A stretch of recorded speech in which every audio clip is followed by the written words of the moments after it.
Hey guys, welcome back to Expedition Overtime. Today we are installing a WeBoost drive reach overland into the truck. So tag along. So to start, the main thing you always see is the antenna sticking up. It's got the pivoting base that can mount to the Prinzu and comes with it, and it's actually kind of nice. Spring in case it hits something, and then the pivot. All of that got Loctited and locked together, so we don't have to worry about any of that loosening or causing us issues, anything like that. We have just the antenna cable that runs down from the antenna, run it down the A-pillar into the cab. That'll run in to the amplifier for the whole system. This will probably get mounted under the driver's seat. You then route this inside antenna up to somewhere in the vehicle, they say like 36 inches from where your phones will be used, anything like that. So I'm thinking just put it up above the radio, right in between where we'll have our phones mounted, and it'll be a good spot. It'll kind of try to broadcast through the vehicle, do that sort of thing. So Velcro to mount it. Got some adhesive in case we need to use it to run it down the A-pillar. Heat shrink connectors. We got some zip tie, like mounting bases and zip ties. So there were a few things that we did kind of to prepare before we got into the shop. So Chase put together that antenna, and then we also moved around everything that's on the roof rack to make room for the install. And we had some stuff that we needed to take off of there anyway, so we got that ready to go, and that way today we can just install it and hopefully not run into any hiccups. It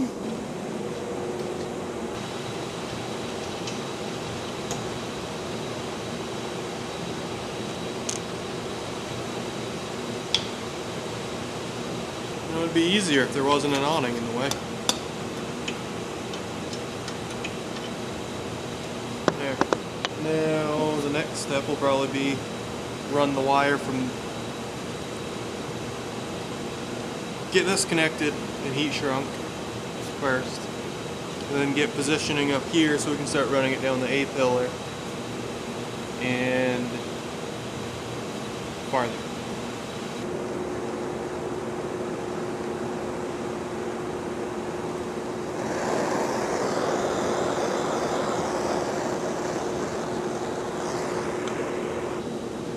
Got these little things that stick to a flat surface and give you a spot to put a zip tie through, which are pretty cool. I had these at one point while doing power sports wiring and stuff. Never knew where to get them. Come to find out Walmart has them.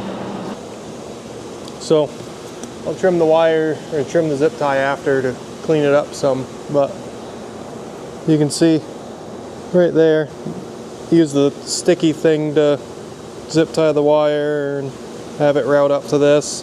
Enough slack to flip it both ways, and it should do the trick. Now I might do one more at the very end of the roof rack itself, but after that I'll just have it tucked into the window trim running the rest of the way down. So, or maybe I won't have to do another one.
There.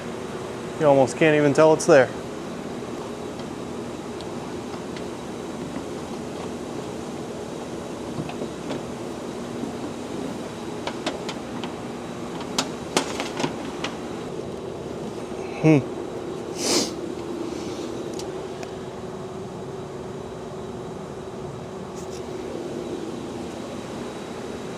It won't fit with in the same spot that I put the battery cable.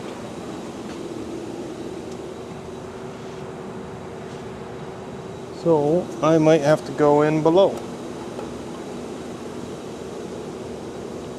So right now my main dilemma is where I have my wire running in to feed my dual battery setup. That's where the clutch master cylinder goes, if it was a manual, or the rod to the clutch master cylinder.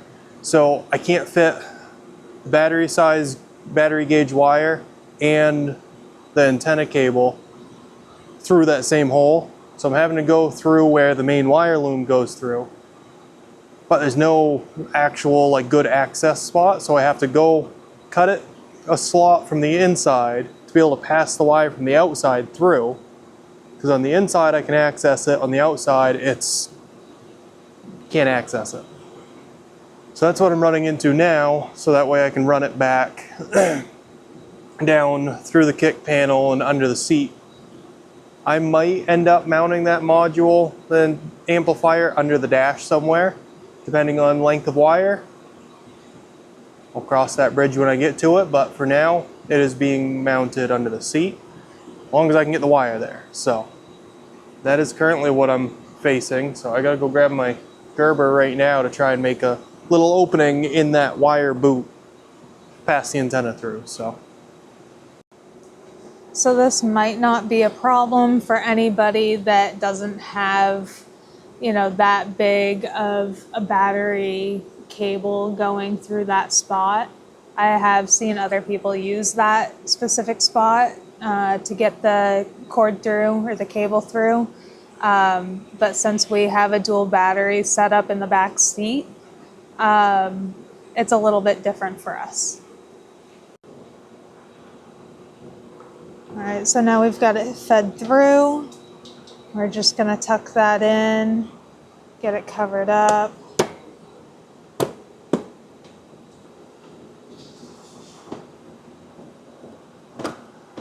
Our goal is to make this look as clean as we can make it. Obviously without a professional doing it for us. It can be easier said than done sometimes.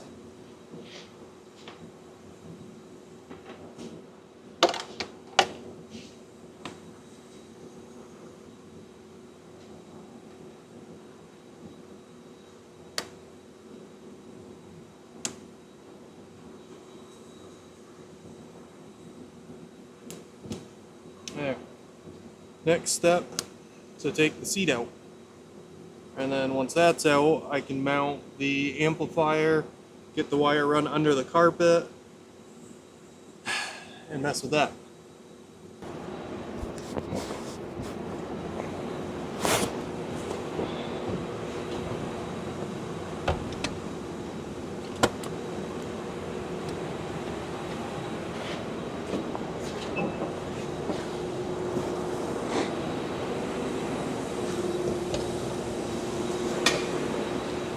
There.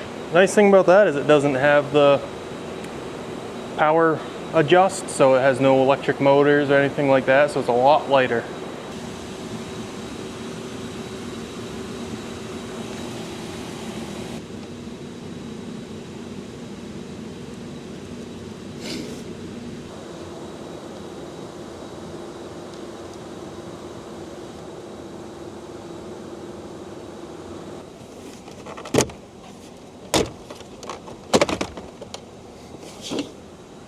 Pulling the trim around it and pulling the radio out so the wiring for the antenna can go down behind it, come out and run to the battery, so that way you won't see it go anywhere. It won't be obtrusive, won't be ugly. We don't like ugly. So once I get all these bolts out, the radio will flop out of the way and I'll be able to run the wire down behind it.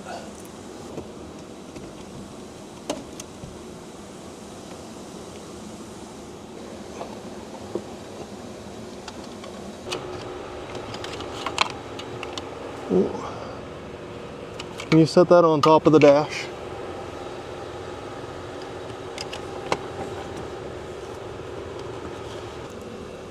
So now we've got the wires run back. Got plenty of slack still.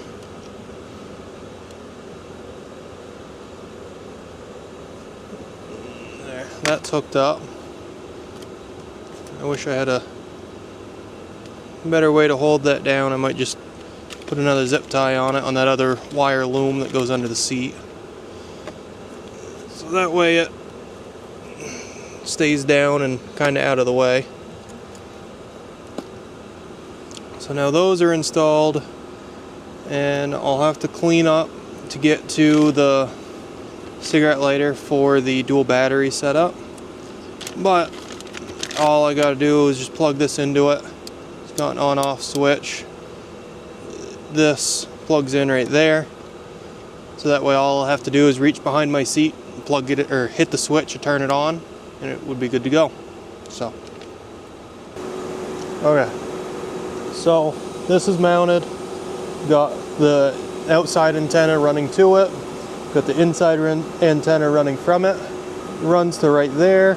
Runs up from behind the radio trim, so you can't see any of the wiring from where that box is up to the edge of the seat. I don't even think you'll be able to see that, as it runs under the trim, behind the dash, and out the radio trim mounted up there. It's on Velcro, so if I need to pull that back off, I can just peel it off and it's good to go. I've got the 12 volt for it run to where the dual battery setup has a couple cigarette plugs, so I can just reach behind the seat, turn it on and off. The truck doesn't have to be running, doesn't have to be anything like that. I don't imagine it's much of a power draw to have to worry about it on the dual battery setup. So I cut all the ends off the zip ties, stuff like that. I guess the next step's put the seat back in. Once the seat's back in, I'll make sure the wiring along the kick panel's all tidied up, make sure that's good.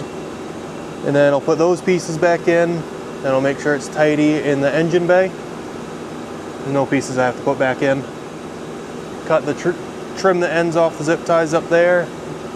I guess we'll get going on putting the truck back together.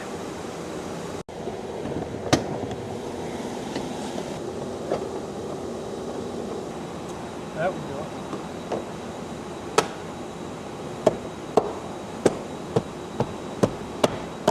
So that's all back together, and as you can see, you can't see it. It doesn't look like anything was changed.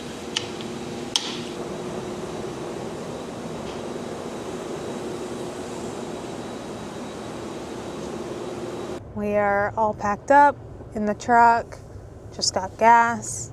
Now we're gonna head to Franconia Notch because it's pretty close by and we know we don't have good service there. So we're gonna test it out and see what happens. Usually I completely lose service through the Notch.